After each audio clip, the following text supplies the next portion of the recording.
na yung hangin ngayon Migo, hindi kagaya kanina umaga na malakas. So yun Migo, update din tayo Migo sa huli natin ngayong hapon. So medyo natinami tayo ngayon Migo, at maganda yung sipa ng isda at maganda naman kasi yung panahon, limlim yung kalang ito. So magandang klase yung isda natin ngayon Migo, at maramihan na yun, tulog rito karapato o karapati.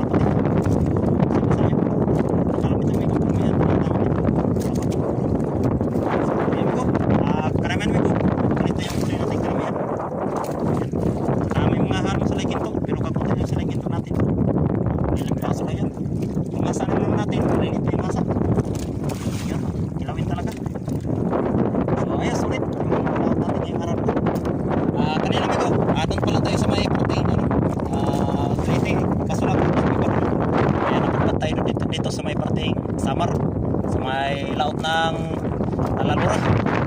Talalura Samar. Kaya yun, naka-isa tayo dito sa parang ito. Bukas, balikan natin ito bukas. Baka sumibar pa yung isda sa parteng ito bukas. Sana ganun pa rin, sumibar pa rin sana sila, no? Para naman yung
magandang hapon nga pala sa ating subscribers dyan at sa mga viewers at sa mga silent viewers natin. Magandang hapon po siya lahat.